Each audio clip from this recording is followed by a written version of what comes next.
Buenas tardes a todos. Quería empezar por agradecer en la persona de los dos presidentes del Colegio de Abogados y Colegio de Magistrados y Funcionarios la invitación para estar aquí con vosotros. Para mí es un placer siempre estar en Argentina. Gracias. Debo decir que esto es una conferencia internacional, lo han notado seguro. Y es también una conferencia que se habla en dos lenguas. El español, magníficamente hablado por Juan Antonio, y el portuñol, que es el mío, que es una lengua un poco desprezada, porque al final todos los portugueses, los brasileños, hablamos portuñol, y bueno, yo entendí dar algún prestigio a esa lengua tan desconocida, el portuñol, y me presento frente a vosotros para hablar esta lengua. Bueno, lo que debía hacer ahora era pasar el PowerPoint. Vamos ahí, el teclado tiene que estar. Ahí viene la persona indicada. Saben que yo soy un magistrado, soy juez, no soy académico, tampoco trabajo en una escuela judicial. Por razones más de acaso que de mérito mío, acabo por hablar en varias conferencias, pero no soy un profesional, no soy un maestre de la retórica, no tengo las capacidades de mis compañeros. Y por eso siempre entiendo que debía estudiar cómo hacer las cosas de manera que las personas se no aburran tanto como es previsible. Y me ha enseñado que hay tres maneras de empezar una conferencia: contando una historia, revelando un hecho interesante o presentando una estadística. Siempre funciona muy bien la estadística. Bueno, impresionado con una platea tan nombrosa, bueno, podemos empezar. Impresionado con una platea tan nombrosa, estando en un país alheño a mi lengua madre, yo voy a empezar con una historia y con un hecho interesante. No tengo estadística. Bueno, la historia. Esta es una historia que marca a los jueces en Europa. Es muy conocida en Europa, más o menos las personas que trabajan en las cosas de la justicia siempre cuentan esta historia. La conozco hace 30 años ya. Y sigue siendo una historia interesante porque define un poco lo que es el juez.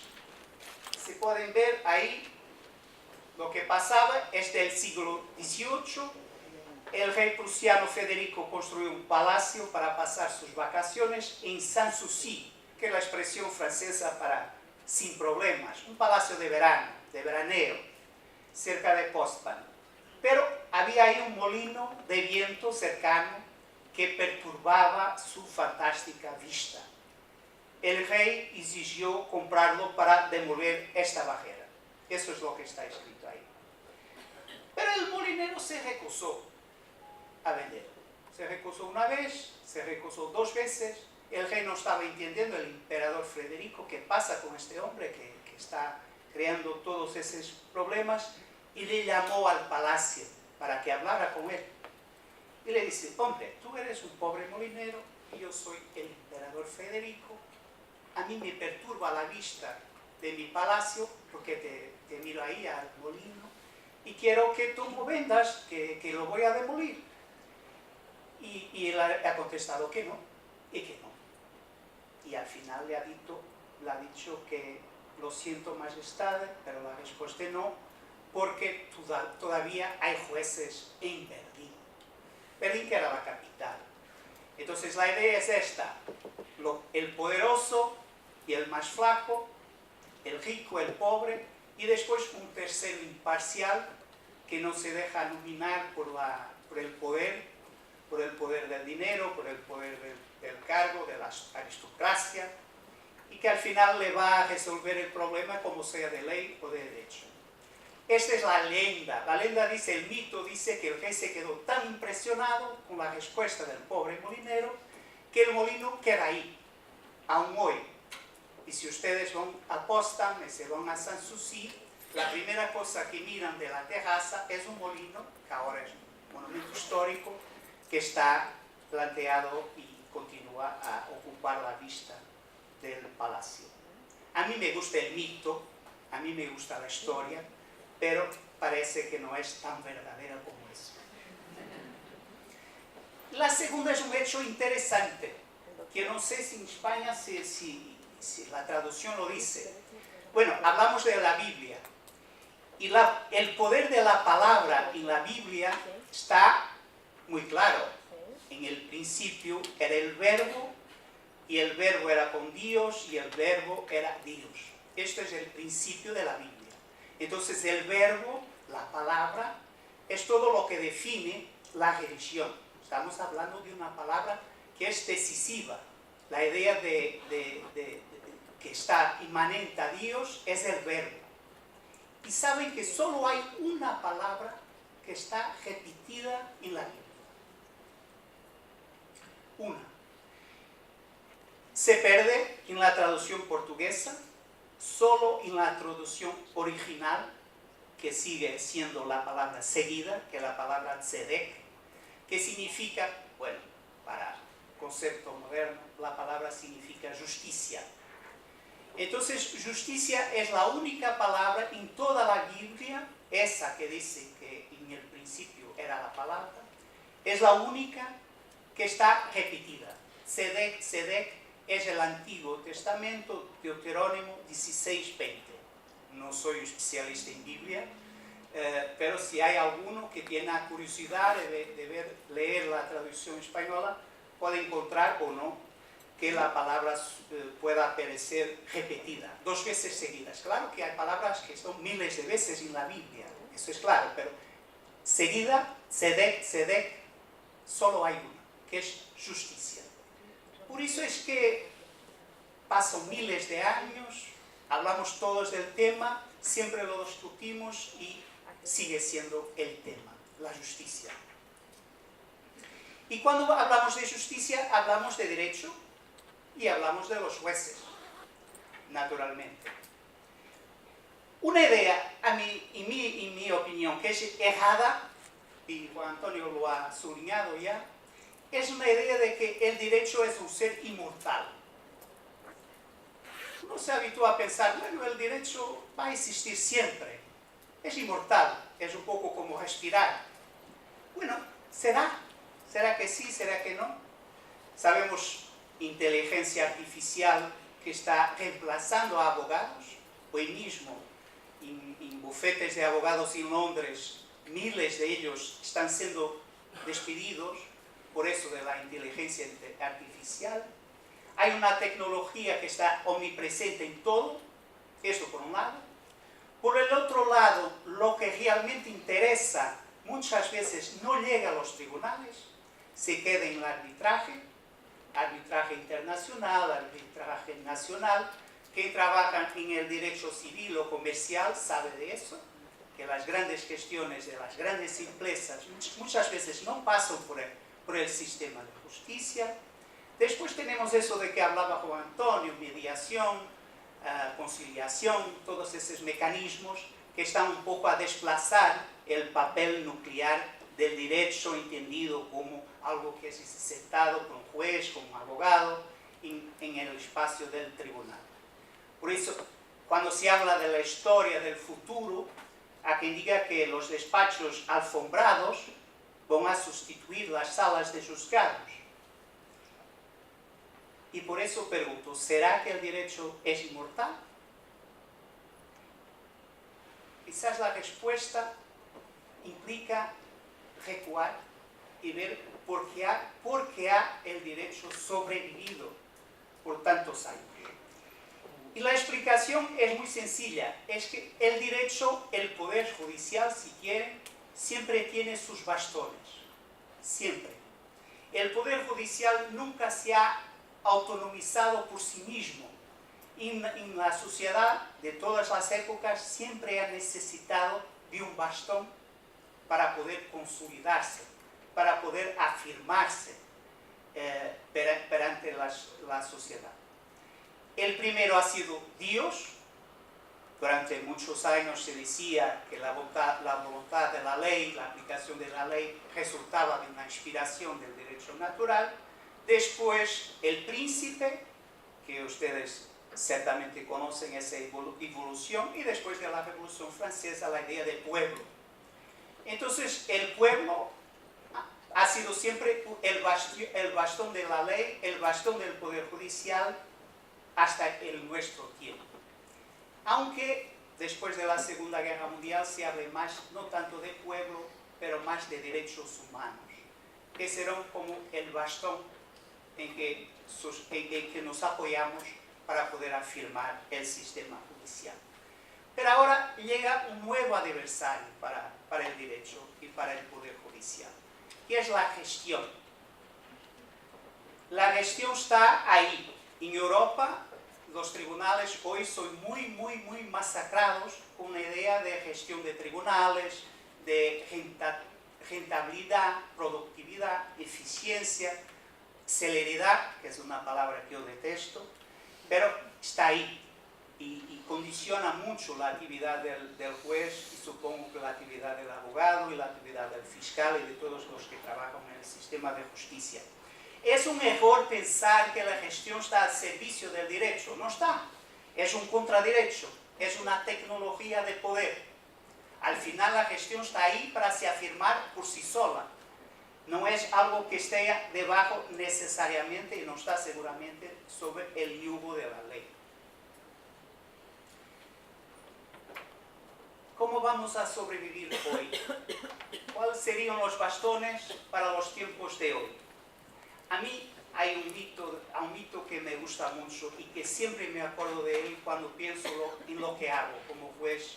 Hace 30 años que lo hago y siempre lo pienso así. El juez es un poco como Sísifo. Ustedes conocen la figura. Es muy glosada por Camus, que ha hablado mucho de eso. Sísifo era una persona que fue condenada por los dioses a transportar una roca gigante desde el bajo de la montaña hasta arriba, y cuando está casi llegando, la roca desce de nuevo y él tiene que hacer ese trabajo una y otra vez por la eternidad. Eso ha sido el castigo de los dioses a Sísifo. Y ese es el trabajo del juez, quizás del abogado también.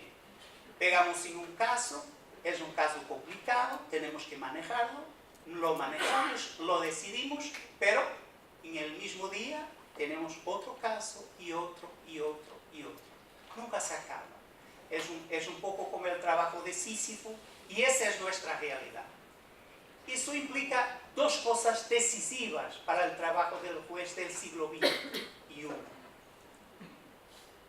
Eso que hablaba Juan Antonio, esfuerzo. La idea de técnica, la idea de que las cosas se hacen ahí, en contacto con la tierra, una cosa muy visceral, eso de transportar la roca. La idea de esfuerzo es decisiva para un profesional de derecho. Esta idea romántica, que el derecho no necesita esfuerzo, que es un trabajo de consensos, que tiene que ver con la moral, todo eso, y ahí estoy de acuerdo con mi palestrante anterior, es una tontería. La primera condición para un juez es esa idea de Sísifo. Voy a estar 40, 50 años transportando una roca hasta la cima de la montaña y después teniendo que hacerlo una y otra vez. Y tiene una segunda característica interesante esta analogía, que es una justicia que se arreda del abstracto y que trabaja el concreto. Porque nosotros tenemos que trabajar el caso concreto, eso que está ahí, en cada momento, cada uno distinto del otro, cada uno tan importante como el otro. Esta idea de concretud, que está una vez más muy ubicada en la idea de transportar una roca, en hacer un esfuerzo físico, esta idea de concretud, de que cada caso es muy específico y lo peor que podemos tener es una idea abstracta, conceptual, sobre las personas que están ahí. Eso es la segunda idea decisiva para un juez del siglo XXI.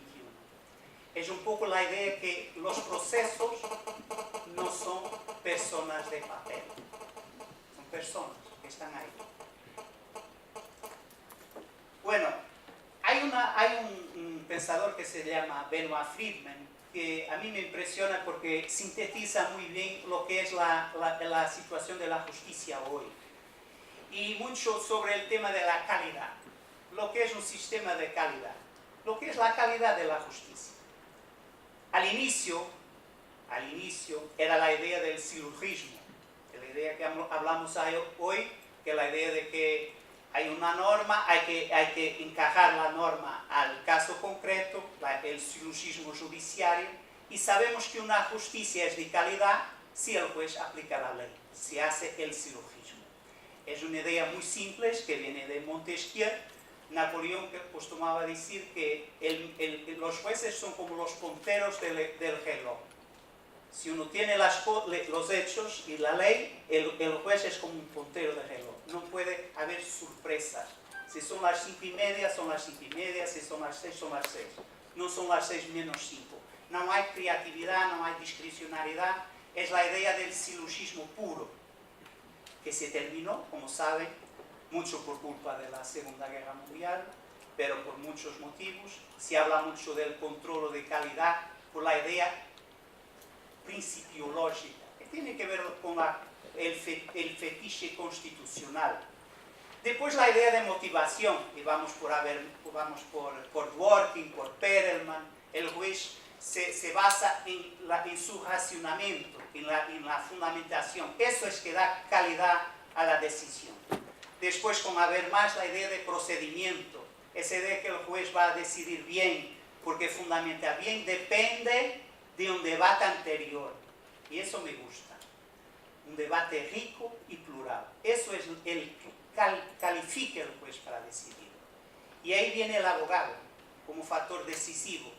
Porque si las razones que el juez presenta son más ricas, es porque antes ha habido un debate rico, plural, un contradictorio muy aguerrido, para que al final el juez pueda producir una decisión mejor. Y toda esta evolución, toda esta idea que pasa de la ley para el juez, para el abogado, para las personas, llega el quinto momento. Que al final la calidad de los sistemas de justicia depende de la calidad de los intervenientes. Tan simples como eso. Un sistema tiene más calidad si los abogados son más calificados, si los funcionarios son más calificados, si los jueces son más calificados. Eso es lo que define un sistema de calidad o de excelencia, como ahora se dice. Y una otra vez estamos con el problema de la concretud. Hay que buscar los mejores, hay que tornar los mejores aún mejores para que hagan su trabajo de una manera sencilla, muy concreta, para que el sistema pueda tener calidad. El control de los intervenientes procesuales, eso es la definición de una justicia de calidad. Si hay un gobierno de jueces, el sistema judicial tiene su poder y su capacidad de intervención en la sociedad. Lo más importante es lo más importante. Primero, siempre, independencia. Independencia externa, independencia interna. Lo que me preocupa más en Europa ahora es la independencia interna. Porque en países como Polonia, Hungría y tantos otros, lo que están haciendo estos gobiernos populistas de raíz profundamente iliberal, lo que dicen las democracias iliberales, en que los políticos son electos por el voto del pueblo, pero después esquecen todo lo que hace la democracia. El respeto por las minorías, la separación de los poderes y la independencia del poder judicial. ¿Y cómo es que esos políticos en Hungría, en Polonia, en Turquía, consiguen subyugar el poder judicial? De una manera muy sutil, pero muy eficaz, controlando la independencia interna, nombrando presidentes de tribunales que son comisarios políticos, nombrando para el Consejo Superior de Magistratura personas que están ahí para cumplir los dictámenes del gobierno y de los políticos. Por ejemplo, en Polonia, el fiscal general es el ministro de la Justicia. El ministro de la Justicia es el fiscal general. No consigo encontrar un otro ejemplo más claro de la solidaridad institucional entre los fiscales y el gobierno. Son la misma persona. Es que no son amigos como en Hungría, no son muy próximos, no, es la misma persona. El fiscal general es el ministro de la Justicia. Y dígame que esto es un Estado de Derecho. Es obvio que no es. Y después, el segundo punto que os quería destacar es esta idea errónea de celeridad. Esta idea de la sociedad del espectáculo. Se comete un crimen a las 9, a las 10 está en las noticias, a las 11 está en las redes sociales, al mediodía tenemos la decisión tomada por unanimidad de las redes sociales y todos sabemos que él es culpable y que debe ser castigado. Bueno, no hay pena de muerte, qué pena, pero una cadena perpetua. Así funciona la celeridad de nuestros tiempos, de la tiranía de las redes sociales, y todo apunta para una sociedad que es una sociedad del momento, inmediata, muy de espectáculo. La sociedad líquida, como se dice.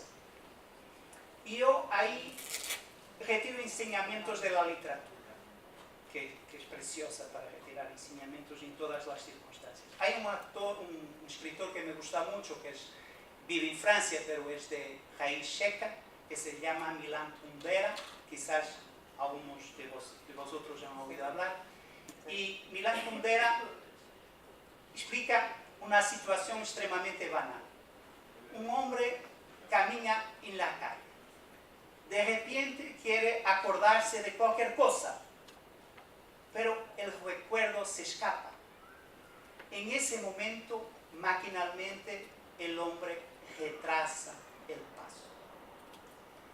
Si uno quiere decidir, si uno quiere pensar en serio en las cosas, lo que debemos hacer es retrasar el paso. Hay un momento para la decisión. Y eso no hay cómo combatir esto. Es imposible lidiar con expectativas de la comunidad que no pueden ser alcanzadas. Y esas nunca van a poder ser alcanzadas. No nos pidan a nosotros, a los tribunales, que produzamos una decisión sin retrasar el paso. Porque lo necesitamos. Necesitamos un recuo, necesitamos escuchar a las diferentes cambiantes, necesitamos el contradictorio, necesitamos de ser incomodados por el abogado que viene con argumentos nuevos que nadie lo había pensado antes. Eso es retrasar el paso.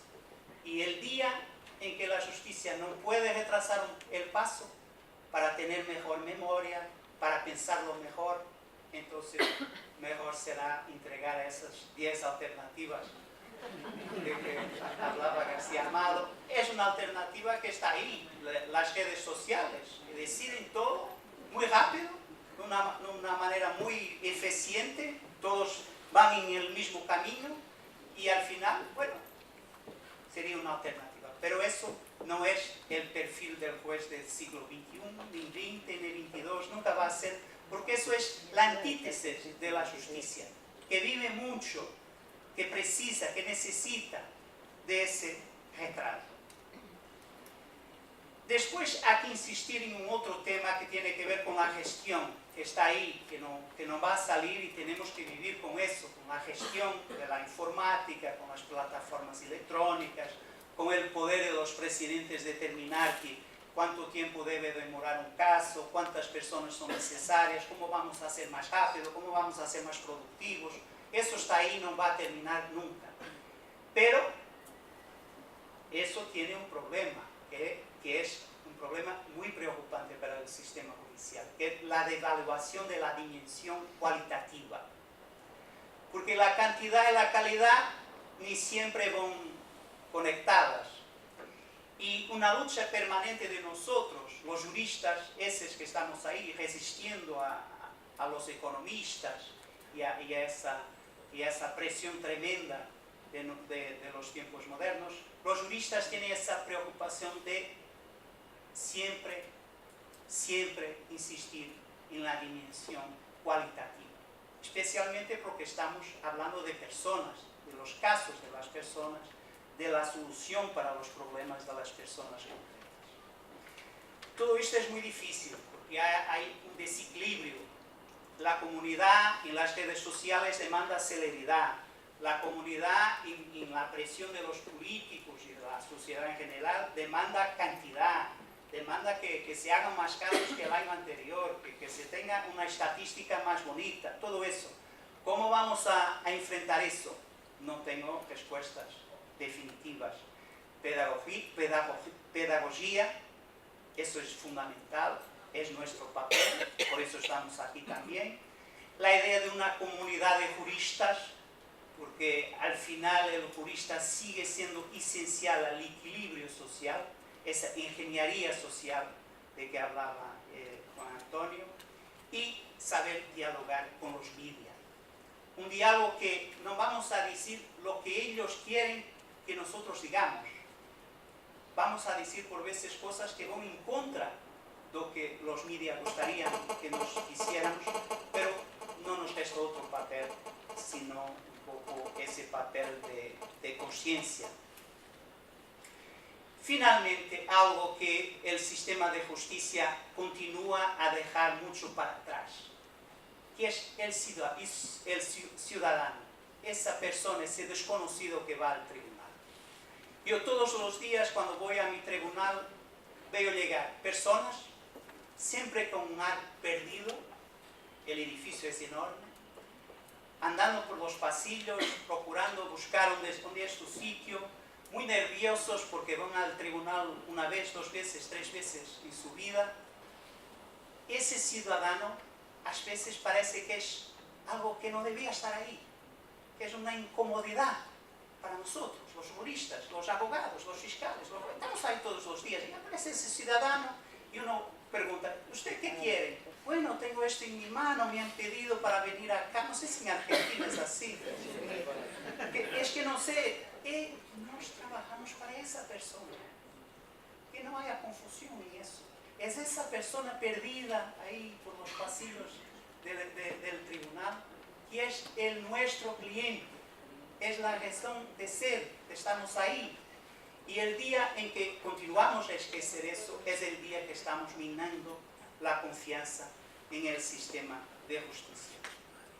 Una nota final. Hay muy secretismo en los tribunales. Sigue habiendo un problema de transparencia, un problema de mostrar a las personas por qué las cosas funcionan o por qué no funcionan. Y la luz del sol es siempre el mejor desinfectante. Abrir claridad, luz, eso es también el camino para